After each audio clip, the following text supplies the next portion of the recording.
야권이 발의한 이진숙 방통위원장 탄핵 소추안 표결을 앞두고 여야 신경전이 고조되는 모습입니다. 한편 국민의힘은 정점식 정책위 의장 사퇴로 한동훈 대표 체제 구축에 속도를 내고 있습니다. 오늘 정치권 이슈들은 윤희석 국민의힘 선임 대변인, 서영주 전 더불어민주당 상근부 대변인과 자세히 짚어보겠습니다. 어서 오십시오. 네, 안녕하십니까. 네, 더불어민주당 등 야6당이 이진숙 방통위원장 취임 하루 만에 탄핵 소추안을 발의했습니다. 조금 전에 국회 본회의에서 탄핵 소추안이 상정이 됐고 이제 곧 표결이 이루어질 것으로 보이는데 일단 하루 만에 이루어진 이번 탄핵 소추안 발의를 놓고서 여야가 강하게 충돌하는 모습입니다. 국민의힘에서는 어떤 입장 갖고 계십니까? 일단 어떤 직을 맡더라도 하루 만에 탄핵을 당할 만한 일을 뭐 할 수 있겠냐 이런 상식적인 물음을 할 수밖에 없는 거죠. 지금 민주당에서 들고 있는 이유가 두 가지인데 그중에 이제 2인 체제인 방통위에서 의결을 했다. 네. 이것이 중대한 법 위반이다라고 얘기하고 있는데 2인 체제를 긍정한 것은 민주당입니다. 민주당에서 지금 5명의 방통위원 중에서 4명이 출석을 해야 의안을 심의하고 의결할 수 있도록 그렇게 개정하는 법률을 냈는데 그 법률안의 그 설명을 보면 지금 2인 체제로도 의결이 가능하기 때문에라는 문구가 있어요. 네. 그 얘기는 현행법상 2인 체제도 합법적이다라는 것을 스스로 인정하고 있는 겁니다. 그런데 이것을 이유로 해서 탄핵을 하겠다 하는 것이 얼마나 논리적이 않냐 이렇게 보고 그럼 왜 2인 체제가 계속되고 있느냐.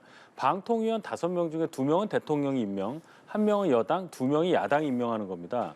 5명 중에 3명을 국회에서 추천을 해야 되는 거예요. 근데 그걸 안 하고 있습니다, 민주당이. 저희 당에서 1명을 추천을 해도 같이 추천을 해야 하는 건데 안 하고 있는 거예요. 그러니까 2명 체제가 될 수밖에 없는 거죠. 이걸 이유로 계속 탄핵을 하겠다는 건데 민주당이 탄핵 병에 걸렸다 이런 말까지 들을 정도로 무도한 이런 폭거를 지속하고 있는 것에 대해서는 다시 한번 생각해 봐야 된다. 국민들께서 이걸 다 지켜보고 계신다 이 말씀 드리겠습니다. 네, 윤희석 대변인께서도 말씀하셨지만 그러니까 국민의힘에서는 민주당이 지금 방통위원 추천을 하지 않아 놓고 왜 2인 체제가 위법이라고 주장하느냐 이런 비판을 하고 있거든요. 2인 체제에 대한 위법성에 대해서는 법원이 판단해 준 근거들이 있습니다. 그러니까 2인 체제, 그 방통위는 합의제 기관이죠. 그러니까 지금 현재 구조 자체가 2인 체제로 되어 있는 부분들이 좀 기형적이긴 하고요. 지난 정부에서 2인 체제 부분도 존재했어요. 그럼에도 불구하고 2인 체제로서 뭔가 의결이 되는 것들이 위법적인 부분이 존재하기 때문에 문재인 정부에서는 2인 체제에서는 의결을 하지 않았습니다. 저는 이제 이진숙 위원장 자체에 대해서 하루 만에 임명된 사람이 무슨 탄핵의 요건이 있을 수 있겠냐고 항변을 하는데 저도 하루 만에 이렇게 탄핵당할 일을 하는 위원장은 처음 봤습니다. 임명된 지 10시간 만에 기다렸다는 듯이 박문진 이사, KBS 이사 의결을 하지요. 그러니까 이건 무슨 뭐 방송 장악을 위한 쿠데타처럼 밀어붙이는데 예를 들어 그런 거예요. 최소한 방통위원장이 그 명단이라도 2인 체제라 하더라도 살펴봐야 될 거 아닙니까? 그런데 살펴볼 시간도 없이 뭘 긴급하게 요구하는지 모르겠지만 그냥 빨리 안건 올리고 방망이 두드리자 해서 해버렸어요. 저는 하루 만에 그러니까 탄핵을 당할 만한 요건을 갖춘 아주 유일한 전무후무한 이진숙 위원장이기 때문에 어쩔 수 없이 이 탄핵 소추안은 통과될 수밖에 없는 상황에 이르렀다.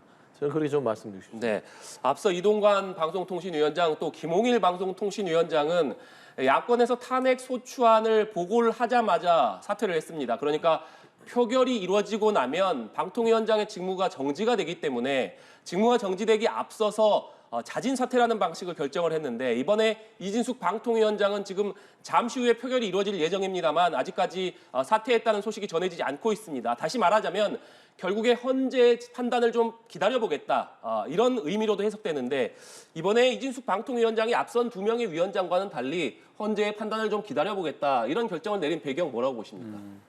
뭐 세간에 다 해석이 나와 있죠.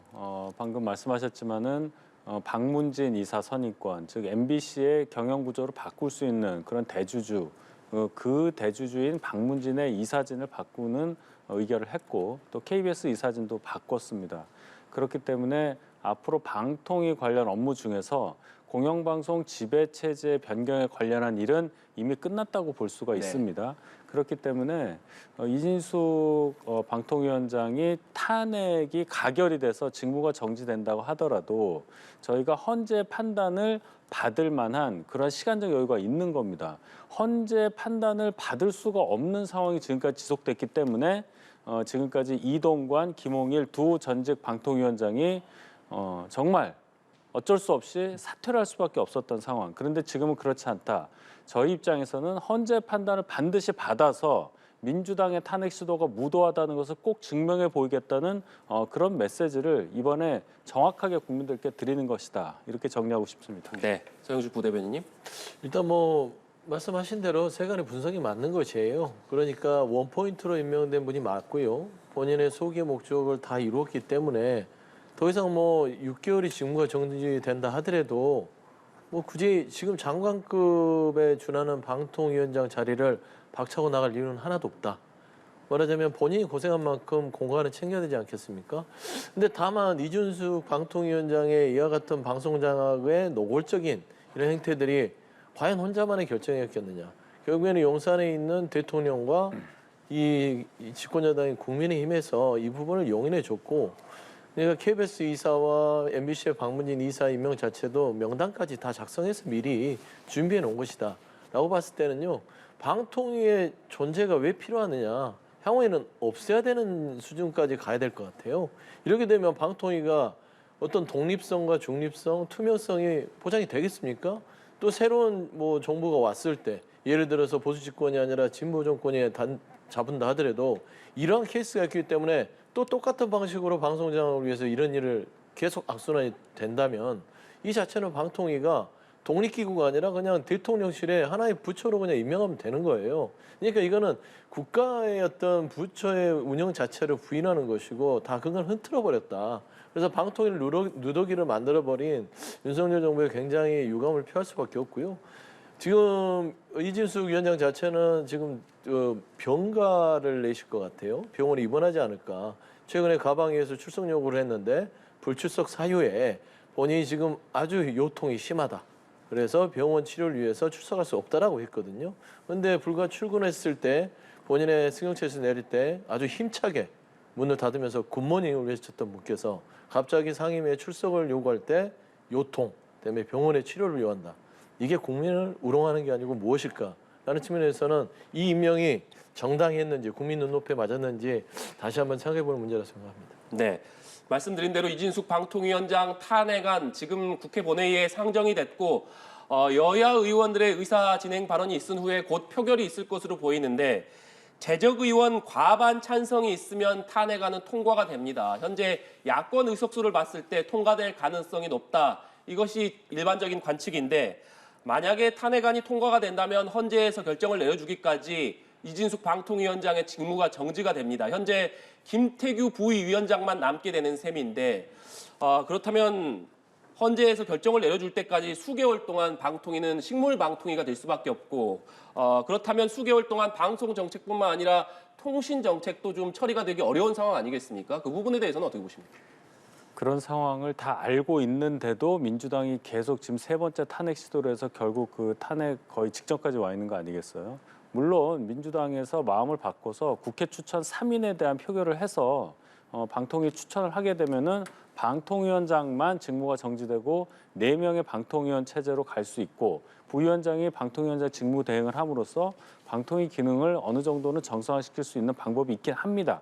근데 민주당에서 과연 그렇게 할 것이냐? 저는 그렇게 보지 않아요. 민주당의 목표는 방금도 말씀하셨지만 뭐가 마음에 안 들면 조직을 자꾸 없애려고 하지 않습니까?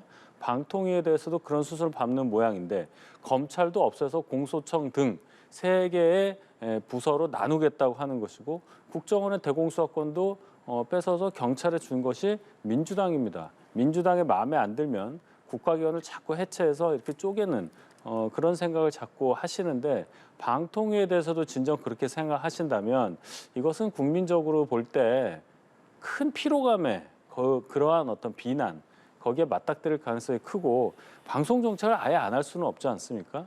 결국은 공영방송의 정상화에 대한 방향에 대해서 저희와 민주당의 생각이 다른 건데 그렇다면은 방통위 자체의 어떤 문제보다도 어떤 식으로 공영방송을 운영해야 될지 그 안을 내놓으셔야 돼요. 민주당 정부, 문재인 정부 처음 시작할 때부터 시작됐던 방송 장악 그 시나리오를 잘 보면 민주당에서 지금 이렇게 방통위에 대해서 비난을 하고 공영방송 이사진 바꾸는 것에 대해서 이렇게 거칠게 저항할 수 있는 자격이 있는지 되묻고 싶습니다. 네, 정영주 부대변인님.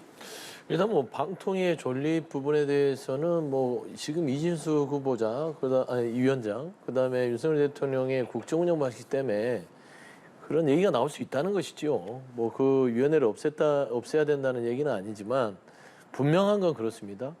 윤석열 대통령의 정부 들어서 방통위가 기형적으로 운영이 됐던 거는 분명하고요. 오로지 방송 장악, 그러니까 통신 정책, 그다음에 방송의 전반적인 현재 지금 이 방송 정책 시장에서의 어떤 여러 가지 경쟁력을 위한 정책들을 결정해야 됨에도 불구하고 오직 윤석열 정부에서는 그냥 KBS, MBC, 그다음에 YTN 이런 공영 방송에 준하는 이 방송을 장악하기 위한 노력밖에 안 해왔습니다. 그러니까 이동관 전 위원장도 그 일만 하고 이렇게 탄핵 관련해서 도망갔고요. 김홍일 전 위원장도 뭐 말하자면 하나 방송 관련된 것만 의견해놓고 사라졌고요. 이진수 후보자도 그거를 임명된 지 10시간 만에 이사 선임을 한 다음에 지금 그냥 직무정지 6개월 편안하게 쉬겠다라는 결정으로 지금 버티는 겁니다. 과연 방통위를 제대로 운영할 생각이 있었다면 설사 입법부에서 정치 실종으로 인해서 민주당이 강하게 밀어붙인다 하더라도 탄핵소추안에 대해서 보토가면서 말씀한 대로 위원 추천을 요구하고 방통위가 제대로 돌아갈 수 있도록 노력을 기울여야 되는 것은 집권여당의 책임일 뿐이지 거기에 대해서 민주당이 회방을 한다고 해서 그 책임을 온전히 다 야당 탓으로 돌리기에는 국정운영의 미흡함을 가릴 수 없다. 저는 그렇게 생각합니다. 네. 그리고 조금 전에는 민주당이 주도하고 있는 전국민 25만 원 지원법 국민의힘에서 필리버스터를 진행해 왔습니다만 민주당을 비롯한 야권이 이를 강제 종료시키고 법안을 단독으로 처리를 했습니다. 그런데 대통령실에서는 이 법안, 그러니까 25만 원 지원에 대해서 많은 재원이 들어가지만 이 재원이 들어가는 것에 비해서 효과가 불확실하다 이런 입장을 밝히면서 대통령실에서 사실상 거부권 행사를 시사했다 이런 해석이 나오고 있습니다. 결국 민주당에서 강제로 필리버스터를 종료시키고 법안을 처리했습니다만 대통령실에서는 거부권 행사를 시사했기 때문에 결국에는 방송사법과 마찬가지로 결국에 대통령이 거부권을 행사하고 다시 국회로 돌아올 가능성이 높지 않겠느냐 이런 가능성이 나오고 있습니다. 물론 방송사법에 대해서도 아직 윤석열 대통령이 거부권을 행사한 건 아닙니다만 이 수순을 밟을 것이다 이런 예측이 나오고 있는데 이 상황에 대해서는 어떻게 보십니까? 지금 민주당이 계속적으로 합의가 안 된 여야 합의 없이 법안을 통과시키려고 하니까 저희 입장에서는 마지막 수단인 무제한 토론이라는 방법을 쓸 수밖에 없는 상황이 반복이 되고 있고 이걸 또 수의 힘으로 인해서 이 무제한 토론을 강제 종료하는 24시간 지나면 할 수 있잖아요. 그래서 법안 처리하는데 1박 2일 걸린다. 시간으로는 한 24시간 정도 걸린다. 이런 새로운 관례를 착착 지금 쌓고 있는 상황입니다. 이게 좋은 게 절대 아니죠. 결국은 대통령이 제2요구권을 발동할 수밖에 없는 거고 제2요구가 들어와서 국회에서 제의를 할 때는 또 부결이 되고 이게 지금 몇 번씩 반복이 됐습니다. 법안 내용은 다른데 이루어지는 형태는 똑같기 때문에 또 국민들께서는 도대체 국회에서 하는 일이 뭐냐. 지금 국회 시작된 지가 2달이 좀 넘었잖아요. 실질적으로 통과된 법률이 없다고 봐야 됩니다. 그러니까 2달 동안 아무 일도 안 한 거예요. 그럼 국회의 존재 이유가 뭐냐.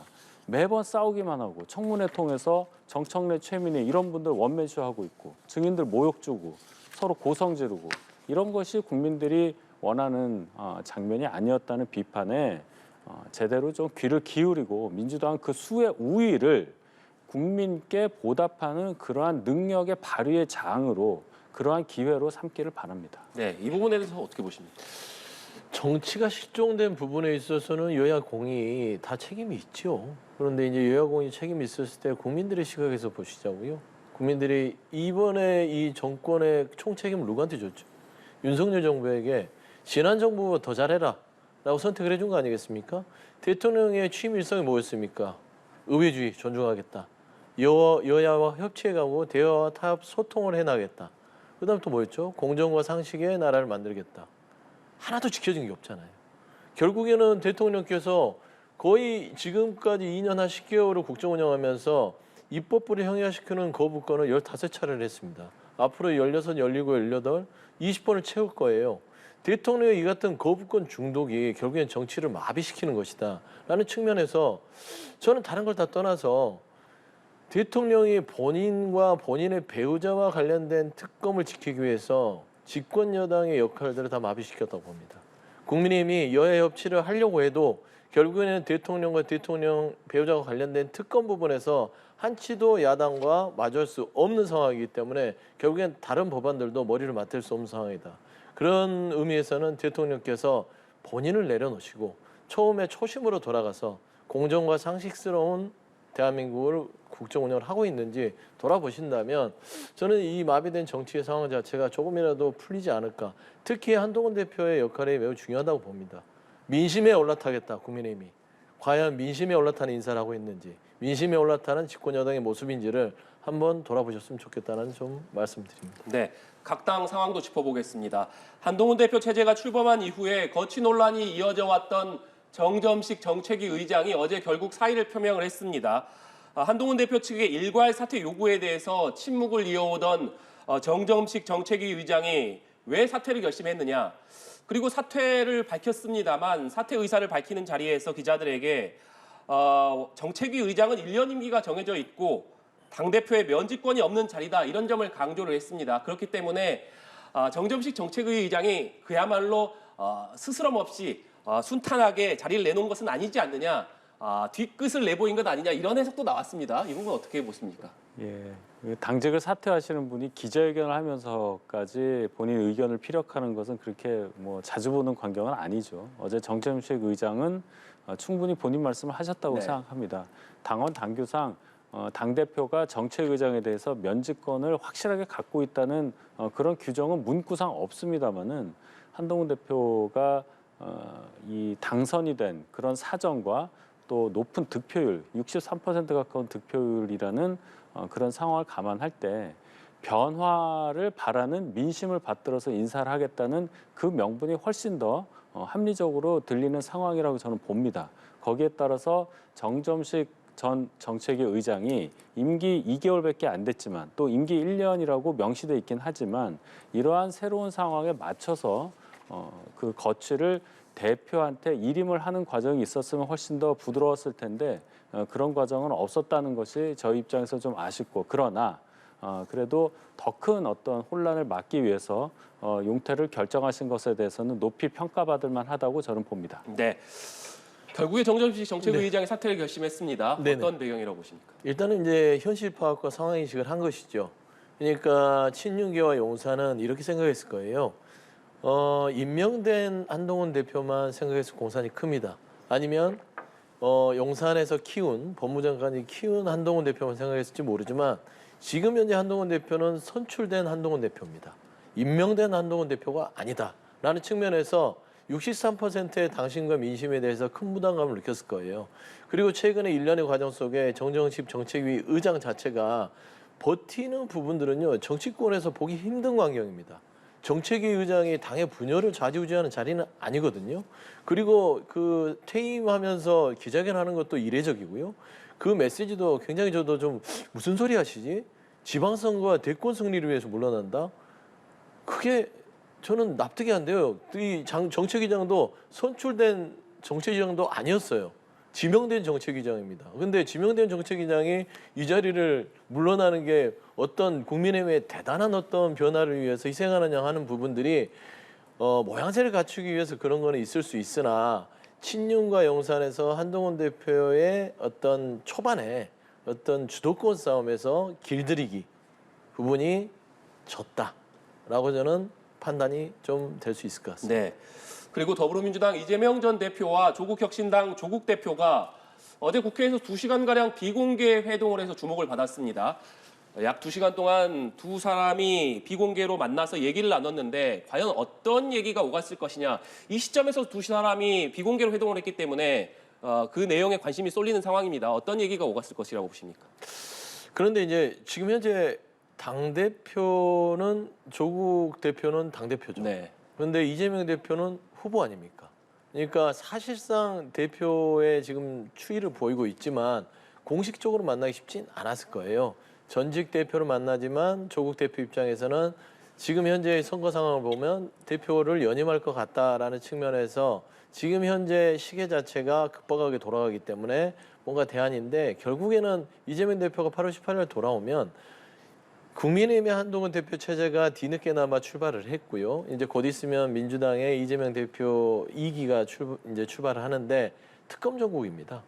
결국에는 윤석열 대통령께서 총선 이후에 전혀 바뀔 생각이 없는 것 같고 김문수 고용노동부 장관 등등 그다음에 이준숙 방통위를 통해서 방송을 자극하는 이런 과정을 보면서 우리가 이게 그대로 있을 수는 없다. 그러면 돌아오자마자 당을 정비하기 전에 그 전에 뭔가 야권 내에서 윤석열 대통령의 이런 정말 폭정에 가까운 국정 운영을 어떻게 대응할 것인가 이런 부분에 있어서 좀 2시간 동안 얘기를 하지 않았을까 생각이 들고요. 거기에 플러스 지금 현재 진행 중인 게 두 당의 공통 분모가 한동훈 특검이죠. 그래서 한동훈 특검이 가는 것들이 좋은 것인지 아니면 이 부분에 있어서 속도 조절이 맞는 것인지 그런 부분도 좀 다루지 않았을까. 그다음에 민생 주도권을 뺏기지 않는 방안들을 또 논의하지 않았을까. 좀 그래 보입니다. 네. 윤희석 대변인께서는 두 사람이 왜 이 시점에 어떤 얘기를 나눴을 것인가 어떻게 보십니까? 이재명 대표 이제 전 대표죠. 전당대회 이후에 당 대표가 다시 되면은 이제 야권이 공조해서 말씀하신 대로 특검 정국을 어떻게 끌어나갈 거냐 아마 그런 얘기를 했을 걸로 저도 짐작을 합니다. 조국 대표는요. 한동훈 대표가 이제 취임을 해서 예방을 가겠다고 해도 지금 그 예방을 받아들이지 않고 있어요. 다른 좀 사소한 이유가 있다고 저는 봅니다. 방배정이나 이런 것들이 좀 문제가 있어요. 국회 안에서. 기본적으로 정당의 대표니까 이재명 전 대표만 만나시지 말고 당당히 당대표로 선출된 한동훈 국민의힘 대표도 만나서 그래도 여야가 뭔가를 의제를 놓고 논의하는 모습을 국민들께 보여드리는 것이 도리가 아닐까. 한동훈 대표와 조국 대표의 만남을 기대합니다. 네, 알겠습니다. 오늘 두 분 말씀 여기까지 듣겠습니다. 지금까지 국민의힘 윤희석 선임 대변인, 서영주 전 더불어민주당 상근부 대변인과 얘기 나눠봤습니다. 오늘 말씀 고맙습니다.